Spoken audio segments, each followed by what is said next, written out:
ഓം ഹരിശ്രീ ഗണപതയേ നമഃ. അവിഘ്നമസ്തു.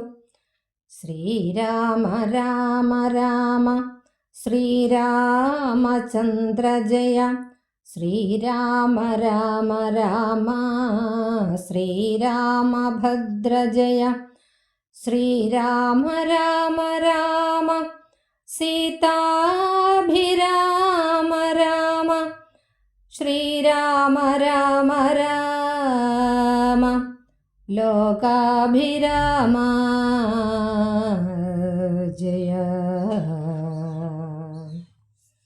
സീതാസ്വയംവരം. വിശ്വാമിത്രനും പരമാനന്ദം പ്രാപിച്ചപ്പോൾ വിശ്വനായകൻ തന്നോടീ വണ്ണമരുൾ ചെയ്താൻ.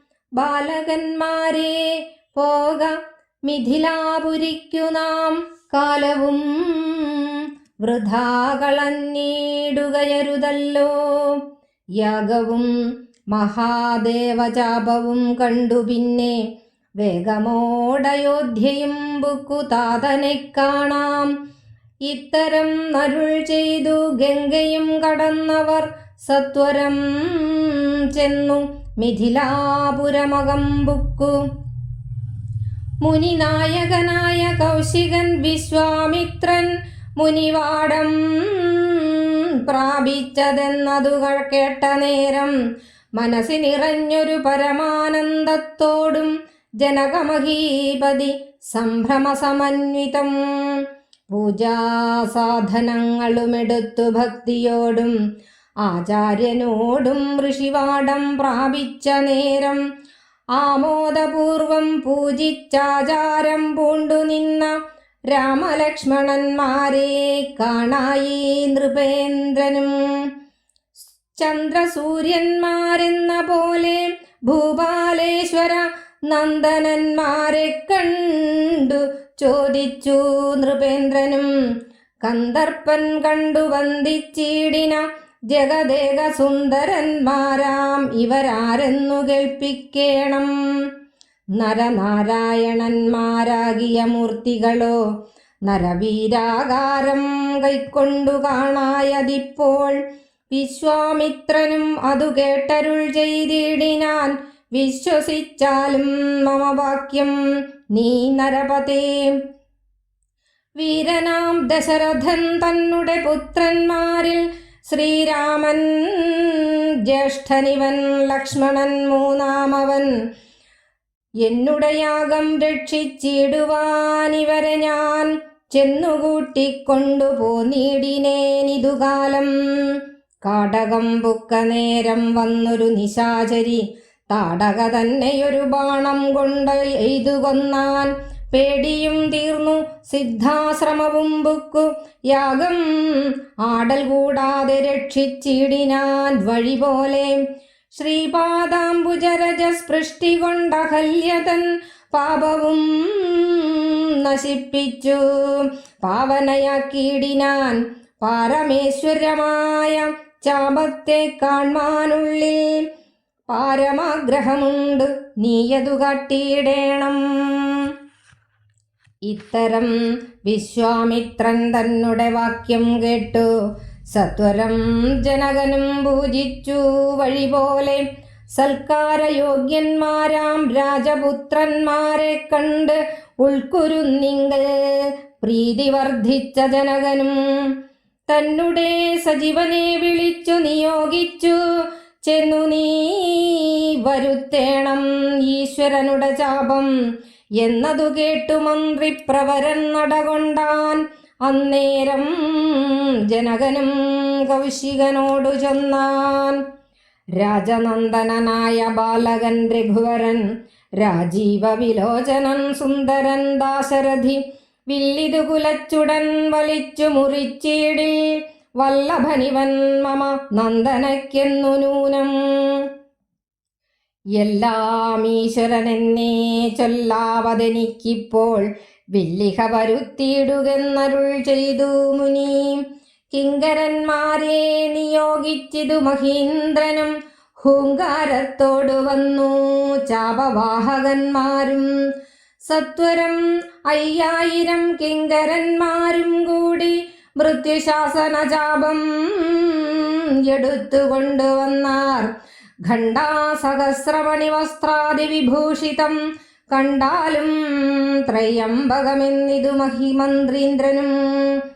ചന്ദ്രശേഖരനുടെ പള്ളിവിൽ കണ്ടു രാമചന്ദ്രനും ആനന്ദമുൾക്കൊണ്ടു വന്ദിച്ചിടിനാൻ.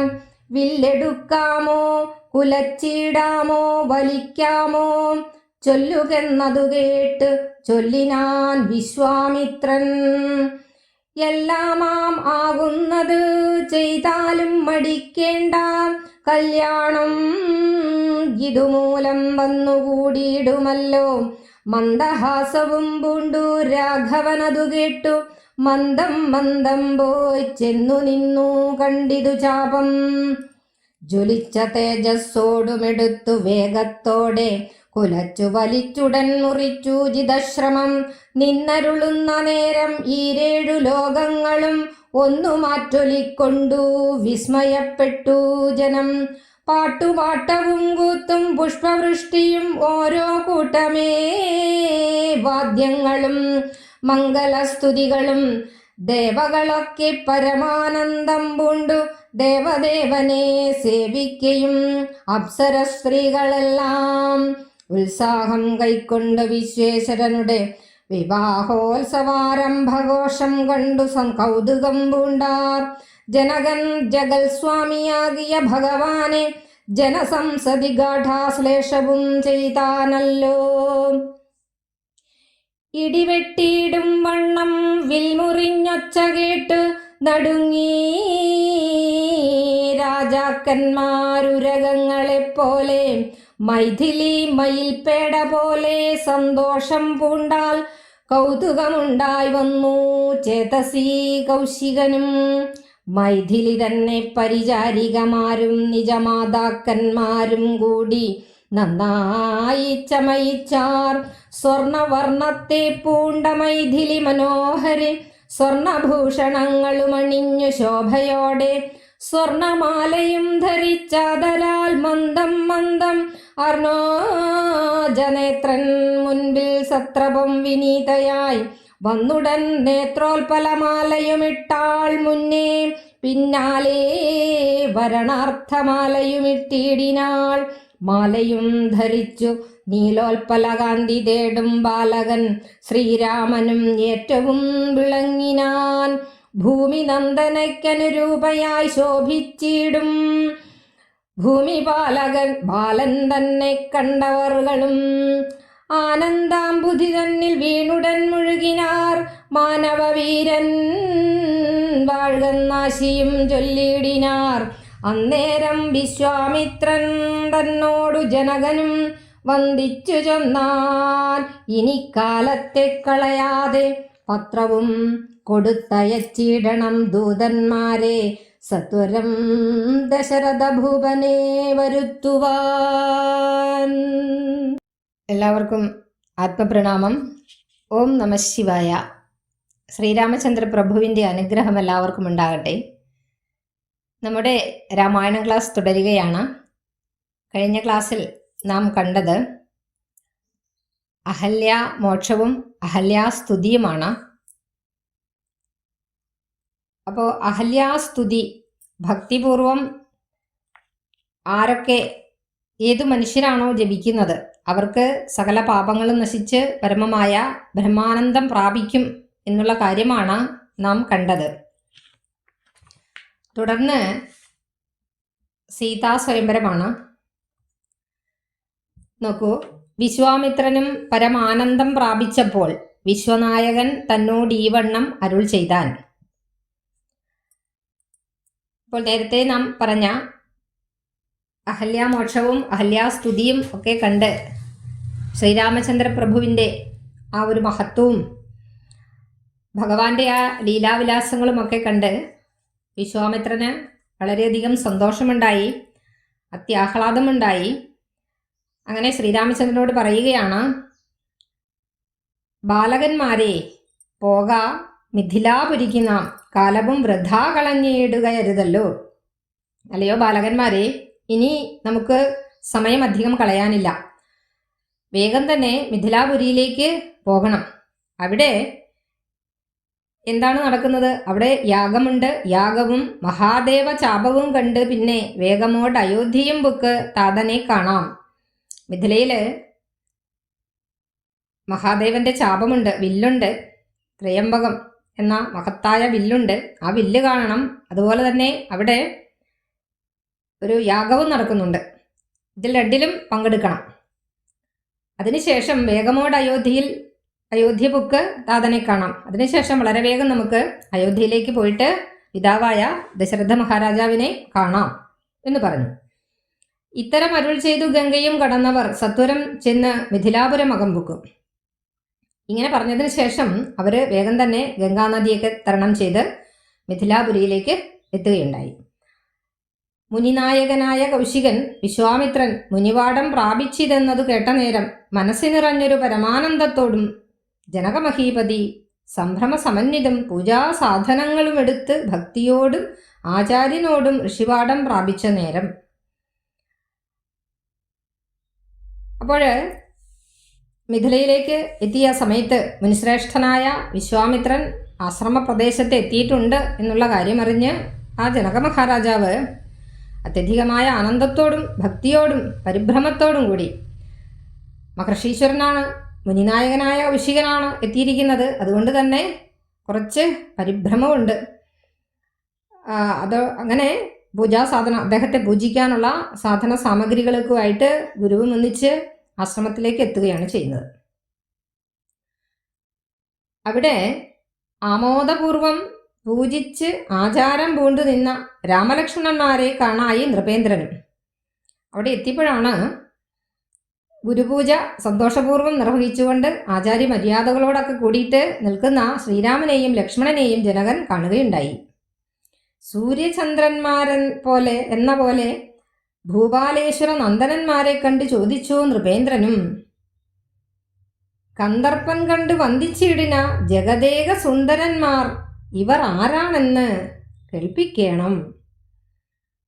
അപ്പോൾ അവിടെ നിൽക്കുന്ന ശ്രീരാമനെയും ലക്ഷ്മണനെയും കാണുകയാണ് ജനക മഹാരാജാവ്. സൂര്യചന്ദ്രന്മാരെ പോലെ തേജോമയന്മാരാണ് അവർ. ആ കുമാരന്മാരെ കണ്ടിട്ട് ജനകൻ വിശ്വാമിത്രനോട് ചോദിക്കുകയാണ്, കന്ദർപ്പൻ കണ്ട് വന്ദിച്ചിടിന ജഗദേക സുന്ദരന്മാര്, കാമദേവൻ പോലും കണ്ടാൽ വന്ദിക്കത്തക്ക വിധം ലോകൈക സുന്ദരന്മാരായിട്ടുള്ള ഈ കുമാരന്മാര് ആരാണ് എന്ന് എനിക്ക് പറഞ്ഞു തരൂ എന്ന് വിനയപൂർവ്വം ചോദിക്കുന്നു. നരനാരായണന്മാരാകിയ മൂർത്തികളോ? ജനകരാജാവിന് സംശയമാണ്. നരനാരായണന്മാരാകിയ മൂർത്തികളോ നരവീരാകാരം കൈക്കൊണ്ട് കാണായതിപ്പോൾ. ഇവിടെ വന്നിരിക്കുന്നത് നരനാരായണന്മാരാണോ? നരനും നാരായണനും മനുഷ്യരൂപത്തിൽ വന്ന് നിൽക്കുന്നതാണോ? അത്രയ്ക്ക് സുന്ദരന്മാരാണോ? അത്രയ്ക്ക് തേജസ്വികളാണോ അവർ? അത് കേട്ടിട്ട് വിശ്വാമിത്രനും അത് കേട്ട് അരുൾ ചെയ്തിടി, ഞാൻ വിശ്വസിച്ചാലും മമ വാക്യം നീ നരപതി. വീരനാം ദശരഥൻ തന്നെ പുത്രന്മാരിൽ ശ്രീരാമൻ, ജ്യേഷ്ഠനിവൻ ലക്ഷ്മണൻ, മൂന്നാമവൻ. ഇത് കേട്ടിട്ട് വിശ്വാമിത്രൻ പറയുകയുണ്ടായി, രാജാവേ, ഞാൻ പറയുന്നത് അങ്ങ് വിശ്വസിക്കുക. വീരനായ ദശരഥ മഹാരാജാവിൻ്റെ മക്കളിൽ മൂത്തവനായ ശ്രീരാമനാണ് ഇവൻ. കൂടെയുള്ളതാകട്ടെ മൂന്നാമത്തെ മകനായ ലക്ഷ്മണനാണ്. എന്നുടെ തുടർന്ന് എന്തിനാണ് ഞാൻ ഇവരെ എൻ്റെ കൂടെ കൂട്ടിക്കൊണ്ട് നടക്കുന്നത് എന്നുള്ള ചോദ്യത്തിന് മുന്നേ തന്നെ ഉത്തരം പറയുകയാണ്. ചെന്ന് കൂട്ടിക്കൊണ്ടുപോന്നിടിനേൻ അത് എന്നുടെ യാഗം രക്ഷിച്ചിടുവാൻ ഇവരെ ഞാൻ ചെന്ന് കൂട്ടിക്കൊണ്ടുപോന്നിടിനേൻ ഇതുകാലം. എൻ്റെ യാഗം രക്ഷിക്കാനായിട്ടാണ് ഞാൻ ഇവരെ കൂട്ടിക്കൊണ്ടു വന്നത്. കൂട്ടിക്കൊണ്ടു സമയത്ത് തന്നെ കാടകം പുക്ക നേരം വന്നൊരു നിശാചരി താടക തന്നെ ഒരു ബാണം കൊണ്ടെയ്തു കൊന്നാൻ. കാട്ടിനുള്ളിലേക്ക് കടന്നതേയുള്ളൂ. ആ സമയത്ത് തന്നെയാണ് താടക എന്ന രാക്ഷസി ആക്രമിക്കാൻ എത്തുകയുണ്ടായി. ഒരൊറ്റ ബാണം കൊണ്ട് തന്നെ ശ്രീരാമചന്ദ്രൻ അവളെ കൊല്ലുകയുണ്ടായി. അതോടെ തന്നെ എന്ത് തീർന്നു? പേടിയും തീർന്നു, സിദ്ധാശ്രമവും ബുക്ക്, യാഗം ആടൽ കൂടാതെ രക്ഷിച്ചിടിനാൻ വഴി പോലെ. അപ്പോൾ താടകയുടെ ആ ഒരു ശല്യമാണ് ഉണ്ടായിരുന്നത്. അവളെ പേടിച്ചാരും ഈ വഴി നടപ്പിയില്ല എന്ന് പറയുന്നുണ്ട്. അപ്പോൾ അതോടെ എല്ലാ പേടിയൊക്കെ തീർന്നു. അങ്ങനെ സിദ്ധാശ്രമത്തിലെത്തുകയാണ് ഉണ്ടായത്. പേടിയും തീർന്ന് സിദ്ധാശ്രമവും ബുക്ക് യാഗം ആടൽ കൂടാതെ രക്ഷിച്ചിടിനാൻ വഴി പോലെ. പിന്നീട് സിദ്ധാശ്രമത്തിലെത്തിയിട്ട് വിധി പോലെ വേണ്ട വിധത്തിൽ യാഗരക്ഷയൊക്കെ നടത്തുകയുണ്ടായി. കൂടാതെ ശ്രീപാദാംബുജ രജസ്പൃഷ്ടി കൊണ്ട് അഹല്യതൻ പാപവും നശിപ്പിച്ചു പാവനയാക്കിയിടിനാൻ. പിന്നെ മറ്റൊരു കാര്യം പറയുകയാണ്. ശ്രീരാമചന്ദ്രൻ്റെ പാദപങ്കജത്തിലെ ശ്രീപാദാംബു രജസ്പൃഷ്ടി, സ്പൃഷ്ടി എന്ന് പറയുന്നത് സ്പർശം എന്നാണ്, രജ പൊടി. അപ്പോൾ ശ്രീരാമചന്ദ്രൻ്റെ പാദപങ്കജത്തിലെ, പാദമാകുന്ന താമരപ്പൂവിലെ, പാദങ്ങളാകുന്ന താമരപ്പൂക്കളിലെ ആ ഒരു പൊടിയുടെ സ്പർശം കൊണ്ട് തന്നെ അഹല്യയുടെ പാപമൊക്കെ നശിപ്പിച്ച് അവളെ പവിത്രയാക്കുകയുണ്ടായി. അപ്പോൾ അഹല്യയുടെ ശവവൃത്താന്തമൊക്കെ ജനകനോട് പറഞ്ഞിട്ടുണ്ടാകണം. പാപവും നശിപ്പിച്ച് പാവനയാക്കിയിടിനാൻ പാരമേശ്വരമായ ചാപത്തെ കാണുവാനുള്ളിൽ പാരമാഗ്രഹമുണ്ട്, നീ അത് കാട്ടിയിഴണം. ഇവിടെ വന്നതിന് കാരണം മഹാദേവൻ്റെ ചാപം, വില്ല് ഇവിടെ ഉണ്ടെന്ന് നിങ്ങൾക്ക് മനസ്സിലായിട്ടുണ്ട്. അപ്പം അതൊന്ന് ഈ കുമാരന്മാരെ കാണിച്ചു കൊടുക്കണം. അത് കാണണമെന്ന് വളരെയധികം ആഗ്രഹമുണ്ട്, പാരമാഗ്രഹമുണ്ട്. അതുകൊണ്ട് അല്ലയോ രാജാവേ, അവിടുന്ന് ഇത് കുട്ടികളെ കാണിച്ചു കൊടുക്കുക. ഇത്തരം വിശ്വാമിത്രൻ തന്നെ വാക്യം കേട്ട് സത്വരം ജനകനും പൂജിച്ചു വഴി പോലെ. വിശ്വാമിത്രൻ്റെ ഈ വാക്കുകൾ കേട്ടിട്ട് ഉടൻ തന്നെ രാജാവ് വഴി പോലെ അവരെയും പൂജിക്കുകയുണ്ടായി. അത്യാഹ്ലാദപൂർവ്വം രാജകുമാരന്മാരെ സൽക്കരിച്ചു. സൽക്കാരയോഗ്യന്മാരാം രാജപുത്രന്മാരെ കണ്ട് ഉൾക്കുരുന്നെങ്കിൽ പ്രീതി വർദ്ധിച്ചു ജനകനും. യോഗ്യന്മാരായ ഈ ഒരു ബാലകന്മാരെ കണ്ടിട്ട് ജനകന് വളരെയധികം സന്തോഷമുണ്ടായി ഉള്ളിൽ. ഉടനെ തന്നെ തന്നെ സജീവനെ വിളിച്ച് നിയോഗിച്ചു. ചെന്നു നീ വരുത്തേണം ഈശ്വരനുടെ ചാപം എന്നതു കേട്ട് മന്ത്രിപ്രവരനും നടുകൊണ്ടാൻ. ഉടനെ തന്നെ മന്ത്രിയോട് പറഞ്ഞു, വേഗം ചെന്ന് ഭഗവാന്റെ വില്ല് കൊണ്ടുവരാൻ പറഞ്ഞു. അന്നേരം ജനകനും കൗശികനോട് ചെന്നാൻ. രാജനന്ദനായ ബാലകൻ രഘുവരൻ, രാജീവ വിലോചനൻ, സുന്ദരൻ, ദാശരഥി, വില്ലിത് കുലച്ചുടൻ വലിച്ചു മുറിച്ചിടിൽ വല്ലഭനിവൻ മമ നന്ദനയ്ക്കെന്നു നൂനം. ജനകൻ ഈ ശൈവചാപം, ജനകൻ്റെ പുത്രിയാണ് സീത. അപ്പോൾ സീതയെ വിവാഹം കഴിക്കുന്നയാൾ തീർച്ചയായിട്ടും ശൈവചാപം ഖണ്ഡിക്കണം എന്നുള്ള ഒരു വ്യവസ്ഥ ജനകൻ വെച്ചിട്ടുണ്ടായിരുന്നു.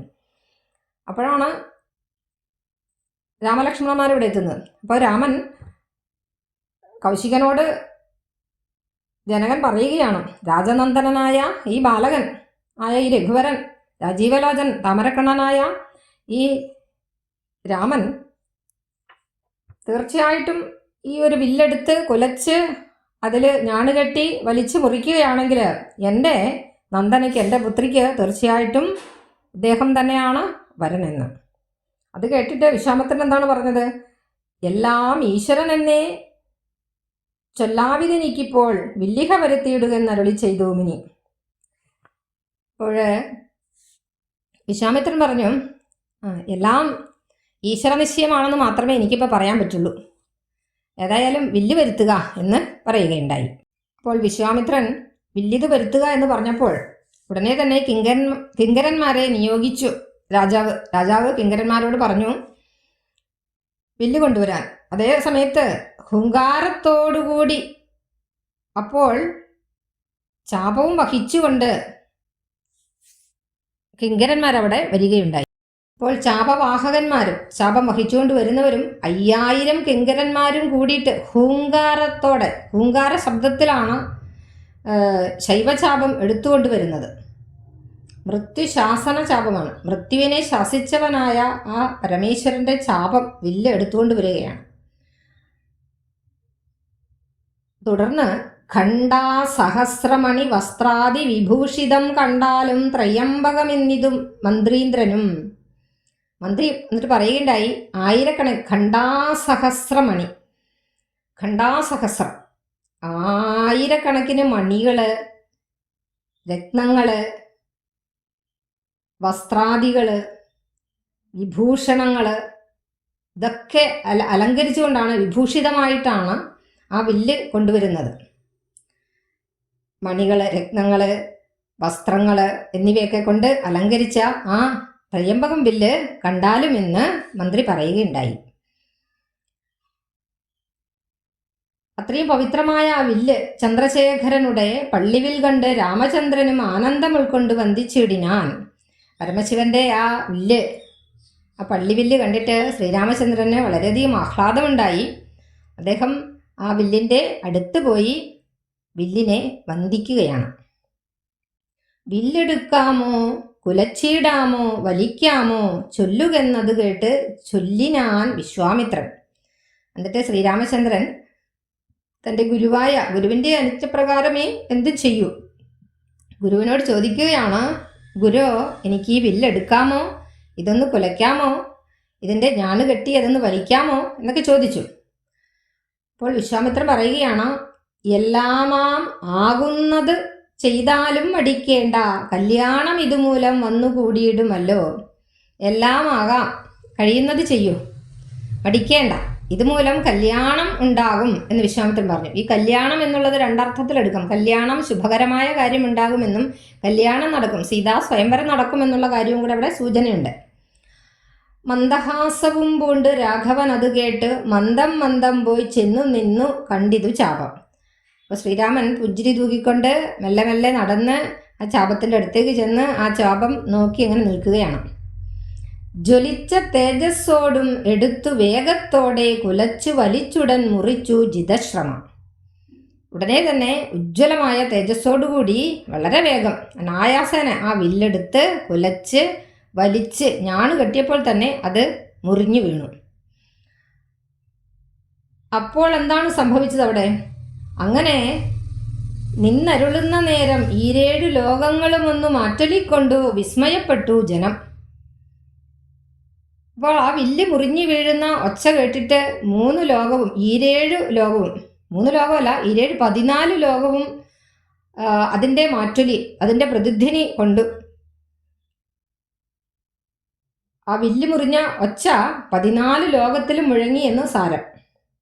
അത്രയും മഹത്വമാർന്നതാണ് പരമേശ്വരൻ്റെ വില്ല്. ആ സമയത്ത് ജനങ്ങളെല്ലാം വിസ്മയപ്പെട്ടു പോയി. അവിടെ കൂടിയിരുന്നവരും വിസ്മയപ്പെട്ടു. ലോകത്ത് മുഴുവനും ഒരു അത്ഭുതമാണ് നടന്നത്. പാട്ടും ആട്ടവും കൂത്തും പുഷ്പവൃഷ്ടിയും ഓരോ കൂട്ടമേ വാദ്യങ്ങളും മംഗലസ്തുതികളും.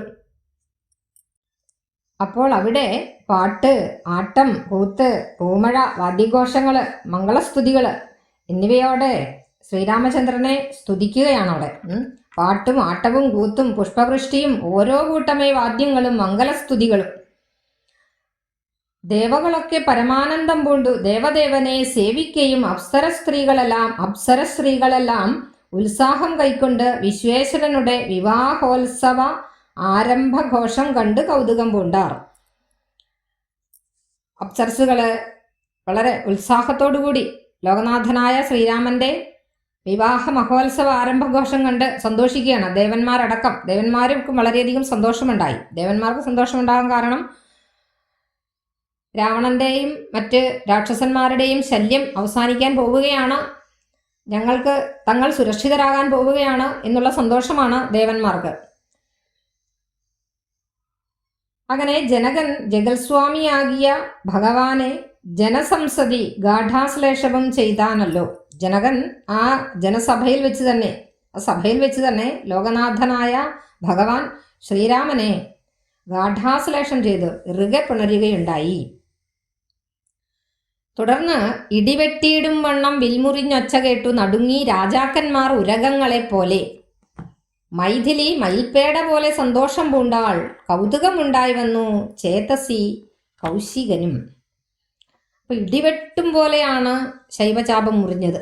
ആ ശബ്ദം കേട്ടിട്ട് രാജാക്കന്മാർ ഉരകങ്ങളെപ്പോലെ, പാമ്പുകളെപ്പോലെ നടുങ്ങി വിറയ്ക്കുകയുണ്ടായി. എന്നാൽ സീതാദേവി ആകട്ടെ അത് കേട്ടിട്ട് മയിൽപ്പേട പോലെ, ഇടിനാദം കേൾക്കുമ്പോൾ മയിൽപ്പേടയ്ക്ക് സന്തോഷമുണ്ടാവുമല്ലോ, അതേപോലെ സന്തോഷിച്ചു. വിശ്വാമിത്രനും വളരെയധികം സന്തോഷമുണ്ടായി. കൗശികൻ വിശ്വാമിത്രനാണ്. മൈഥിലി തന്നെ പരിചാരികമാരും നിജമാതാക്കന്മാരും കൂടി നന്നായി ചമയിച്ച, അമ്മമാരും അതുപോലെ തന്നെ പരിചാരികമാരും ചേർന്ന് സീതാദേവിയെ അണിയിച്ചൊരുക്കി. സ്വർണവർണ്ണത്തെ പൂണ്ട മൈഥിലി മനോഹരി സ്വർണഭൂഷണങ്ങളും അണിഞ്ഞ് ശോഭയോടെ സ്വർണമാലയും ധരിച്ച് ആദരാൽ മന്ദം മന്ദം അർണോജനേത്രൻ മുൻപിൽ സത്രപം വിനീതയായി വന്നു. അപ്പോൾ സ്വർണ്ണ നിറമുള്ള മനോഹരിയായ ആ മൈഥിലി സ്വർണ്ണാഭരണങ്ങളും സ്വർണമാലയും ഒക്കെ ധരിച്ച് ലജ്ജയോടുകൂടി നാണത്തോടുകൂടി വളരെ വിനീത ഭാവത്തിൽ ശ്രീരാമൻ്റെ മുമ്പിൽ മന്ദം മന്ദം മെല്ലെ മെല്ലെ വന്ന് ശ്രീരാമൻ്റെ മുമ്പിൽ അവിടെ നിൽക്കുകയുണ്ടായി. അതിനുശേഷം വന്നുടൻ വിനീതയായി വന്നുടൻ നേത്രോൽപലമാലയും ഇട്ടാൾ മുന്നേ പിന്നാലെ വരണാർത്ഥ മാലയും ഇട്ടിടിനാൾ. ആദ്യം തന്നെ നേത്രങ്ങളെ കൊണ്ടുള്ള കടാക്ഷങ്ങളാണ്, കടാക്ഷമാകുന്ന ആ ഒരു മാല, കരിങ്കൂവള മാല അണിയിക്കുകയാണ് ചെയ്യുന്നത്. ഉൽപ്പലം എന്ന് പറഞ്ഞാൽ കരിങ്കൂവളമാണ്. നേത്രോൽപ്പലം നേത്രങ്ങളാകുന്ന കരിങ്കൂവള പൂക്കൾ കൊണ്ടുണ്ടാക്കിയ മാല ഇട്ടു. ആദ്യം തന്നെ കരിങ്കൂവളത്തിൻ്റെ മാലയാണ് ആദ്യം ഇട്ടത്. എന്ന് വെച്ചാൽ നേത്രങ്ങളാകുന്ന കരിങ്കൂവള പൂവിൻ്റെ നേത്രോൽപ്പലം എന്ന് വെച്ചാൽ ആദ്യം ശ്രീരാമചന്ദ്രനെ സീതാദേവി നോക്കി എന്ന് ചുരുക്കം. ശേഷം പിന്നാലെ വരണാർത്ഥ മാലയും ഇട്ടിടിനാൾ. അപ്പോൾ ആദ്യം കടാക്ഷങ്ങളാകുന്ന കരിങ്കൂവള മാലയിട്ടു, അണിയിച്ചു. അതിനുശേഷം ശ്രീരാമൻ്റെ കഴുത്തിൽ വരണമാല്യം ചാർത്തുകയുണ്ടായി. തുടർന്ന് മാലയും ധരിച്ച് നീലോൽപ്പല കാന്തി തേടും ബാലകൻ ശ്രീരാമനും ഏറ്റവും വിളങ്ങിനാൻ. അപ്പോൾ ശ്രീരാമൻ കരിങ്കൂവളത്തിൻ പൂവിൻ്റെ നിറമാണോ ശ്രീരാമന്. അപ്പോൾ അങ്ങനെയുള്ള ആ ശ്രീരാമൻ മാലയൊക്കെ അണിഞ്ഞ് വളരെയധികം ശോഭിച്ചുകൊണ്ട് അങ്ങനെ നിൽക്കുകയാണ്. മാലയും ധരിച്ച് ഭൂമി നന്ദനയ്ക്ക് അനുരൂപനായി ശോഭിച്ചിടും ഭൂപാലക ബാലന്മാർ തന്നെ കണ്ടവർകളും ആനന്ദാംബുതി തന്നിൽ വീണുടൻ മുഴുകിനാർ. മാനവവീരൻ വീരൻ വാഴുകനാശിയും ചൊല്ലിയിടിനാർ. എന്നുവെച്ചാൽ സീതയ്ക്ക് അനുരൂപനായിട്ട് ശോഭിക്കുന്ന ഈ രാജകുമാരനെ കണ്ടിട്ട് പരസ്പര അനുരൂപരാണ് അവർ, ശ്രീരാമനും സീതയും. അപ്പോൾ അവരെ കണ്ടവരെല്ലാവരും തന്നെ ആനന്ദസാഗരത്തിൽ ആറാടി. വാനവ വീരൻ ജയിക്കട്ടെ എന്ന് എല്ലാവരും ജയ്വിളികൾ മുഴക്കി ആശീർവദിക്കുകയാണ് ചെയ്യുന്നത്. എല്ലാവർക്കും ഇവരെ കണ്ടപ്പോൾ വളരെയധികം സന്തോഷമുണ്ടായി. അവർ ആശീർവദിച്ചു എന്ന് ചുരുക്കം. അന്നേരം വിശ്വാമിത്രൻ തന്നോട് ജനകനും വന്ദിച്ച് ചൊന്നാൻ, ഇനി കാലത്തെ കളയാതെ പത്രവും കൊടുത്തയച്ചിടണം ദൂതന്മാരെ സത്വരം ദശരഥ ഭൂപനെ വരുത്തുവാൻ. അപ്പോൾ ഇങ്ങനെ ഇരിക്കുന്ന അവസരത്തിൽ വിശ്വാമിത്ര മഹർഷിയോട് ജനകൻ പറഞ്ഞു, ഇനി അല്പം പോലും വൈകാതെ പത്രം കൊടുത്തയക്കണം. പത്രം എന്ന് പറയുമ്പോൾ സന്ദേശമാണ്. ദശരഥ മഹാരാജാവിനെ ഇങ്ങോട്ട് വരുത്തണം. അതിനു വേണ്ടിയിട്ടുള്ള സന്ദേശങ്ങൾ കൊടുത്ത് ഒരു ദൂതനെ അയക്കണമെന്നുള്ള കാര്യം പറയുകയുണ്ടായി. ഇനി ദശരഥൻ ജനകന്റെ കൊട്ടാരത്തിലേക്ക് വിവാഹ മഹോത്സവത്തിന് എത്തിച്ചേരുന്ന ഭാഗമാണ് നമുക്ക് പഠിക്കാനുള്ളത്. അതിനി അടുത്ത ക്ലാസ്സിലാകാം.